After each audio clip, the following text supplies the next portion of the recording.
మొదటి నుండి 2004 నుండి రాజశేఖర రెడ్డి గారి అభిమాని. ఆయన చనిపోయిన తర్వాత జగనన్న గారితో 2012 నుండి కంటిన్యూగా నేను తిరుగుతున్నాను. నెక్స్ట్ సోషల్ మీడియాలో ఉన్నాను.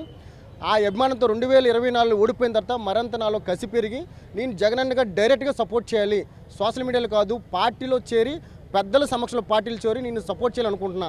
నేను 15 సంవత్సరాలుగా వైజాగ్లో ఉన్నాను. వైజాగ్లో ఉన్నాను కాబట్టి వైజాగ్ నాయకులందరి తరపున నేను ఏదో విధంగా ఫ్రంట్లో ఉండి నేను సపోర్ట్ చేయాలనుకున్నాను. అదే ఒక మంచి ఉద్దేశంతో జగనన్న సపోర్ట్గా ఉంటానని చెప్పేసి ఇక్కడ 1500 మందితో నేను జాయిన్ అవ్వాలనుకున్నా. పెద్దలు బొత్స సత్యనారాయణ గారు, అలాగే సిటీ ప్రెసిడెంట్ కేకే రాజు గారు, అలాగే మాకు ఎంతో ఆప్తులు ముళ్ళప్పారావు గారు, మేడం గారు అందరినీ పిలిపించుకొని మనం ముందుగానే ప్లాన్ చేసుకున్నాం. 10 డేస్ ముందు వడా చైర్మన్ దగ్గరికి వచ్చి, వడా చల్లంది గారి దగ్గరికి వచ్చి పర్మిషన్ మా గురువు గారు, నేను రాజులపల్లి శ్రీనివాసరెడ్డి గారు నేను వచ్చే బుక్ చేసాం. అప్పుడు క్లియర్గా మెన్షన్ చేసాం, ఇది పార్టీ జాయినింగ్ మీటింగు, వైఎస్ఆర్సీపీ పార్టీలో నేనే 1500 మందితో జాయిన్ అవుతున్నానని క్లియర్గా చెప్పాను. సార్ ఫంక్షన్ ఏదైనా పర్లేదు, మాకు నో ప్రాబ్లం సార్, జాగ్రత్త జరుపుకుంటే చాలు అన్నారు. అంతే తప్ప బర్త్డేనా పెళ్ళా ఏం చెప్పలా. మేము క్లియర్గా చెప్పాం, మాకు ఏ ఫంక్షన్ లేదండి, మేము వైఎస్ఆర్సీపీ అభిమానులం కాబట్టి పార్టీలో జాయిన్ అవ్వాలనుకున్నాం. అదేవిధంగా మనం పర్మిషన్ అడిగాం, 100% పర్మిషన్ ఇస్తామన్నారు.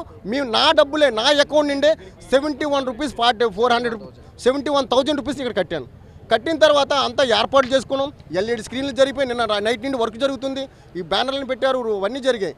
కానీ ఇప్పుడు వచ్చి 10 గంటలకు వచ్చి, మేము 10 గంటలకి నాయకులందరూ వస్తున్నారు అనగా 10 గంటలకు వచ్చి ఇక్కడ ఆఫ్ చేశారు సెక్రటరీ గారు. ఇది ఎంతవరకు కరెక్ట్? నేను దళితుండి అనే కదా ఆఫ్ చేశారు, ఇంకెవరైతే ఆఫ్ చేయరు కదా. అందులోకి వైఎస్ఆర్సీపీ ప్రభుత్వం అంటే ఉచ్చబడిపోతుందండి. కూటమి ప్రభుత్వంకి ప్రతి ఒక్కరు కూడా, అక్కడ జనసేన అవనండి, బీజేపీ అవనండి, టీడీపీ అవనండి, ప్రతి ఒక్కరు కూడా భయపడిపోతున్నారండి. ఇది ఎందుకంటే అవసరం? ప్రజాస్వామ్యంలో ఎవరికి నిలబడే హక్కు లేదా? ఇంకో పార్టీలో జాయిన్ హక్కు లేదా? మీకు తప్ప ఇంక రెండో పార్టీలో జాయిన్ అవ్వకూడదా? నేను నాకు సగం నా బ్లడ్ తీస్తే వైఎస్ఆర్ జగన్ కొట్టుకుంటుంది. నేను ఇంకెందుకు పార్టీలో, ఇంకే పార్టీలో జాయిన్ అవుతాను? నేను జాయిన్ అవ్వను. నాకు 2 రోజులు బట్టి నాకు వేరే పార్టీ ఫోన్లు వస్తున్నాయి, మా పార్టీలో జాయిన్ అవ్వచ్చు కదా. నేను ప్రాణం పోయినా, నేను నా ఊపిరినంత వరకు జగన్ గారి సమక్షంలో ఉంటాను, వైఎస్ఆర్సీపీ పార్టీలో ఉంటాను అనే చెప్పాను. దయచేసి ఇది మట్టుకు ఇలాంటి చర్యలు, దుశ్చర్యలు మటు చేయకండి. రెడ్ బుక్ రాజ్యాంగాన్ని ఇక్కడ అమలు చేయొద్దు. దయచేసి నేను అనుకున్నది మట్టుగా ఈరోజు చేసి తీరుతాను. పెద్దలందరి సమక్షంలో నేను అనుకున్న 1500 మందితో కండువాలు వేసుకొని వైఎస్ఆర్సీపీలో ధైర్యంగా మేము అడుగు పెడతాం. ఎటువంటి ఆటంకాలు ఉన్నా కూడా నేనే దగ్గర నుండి చూసుకుంటున్నాను సార్. 13వ తారీఖున నేనే వచ్చి ఇక్కడ డబ్బులు కట్టి మేము రిసీట్ తీసుకున్నప్పుడు క్లియర్గా మెన్షన్ చేసాం.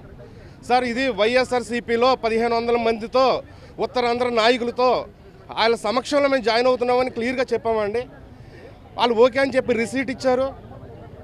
నిన్న మధ్యాహ్నం నుంచి ఏర్పాట్లు మొదలుపెట్టాం. లోన ఎల్ఈడీస్ కట్టాం, ఫ్లెక్స్లు కట్టాం, ఊరంతా కూడా మేము జెండాలు కట్టాం.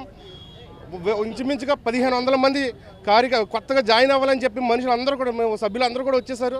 లాస్ట్ మినిట్లో మేము లోనికి వెళ్దాం అనేటప్పటికి తాళాలు వేసి, మేము మీకు ఈ ఈవెంట్కి ఈ స్థలం ఇవ్వము అని చెప్పేసి ఇక్కడ పోలీసుల వారితో మమ్మల్ని అడ్డుకుంటున్నారు. ఇది ఎంతవరకు న్యాయం అండి? పర్మిషన్ ఇచ్చి కూడా లాస్ట్ మినిట్లో మమ్మల్ని ఇలాగ ఆపేయడం అంటే, ఇవాళ వైసీపీని ఆపేయడం అనుకుంటున్నారేమో, ఇవాళ తాళాలు గేటుకేసారేమో.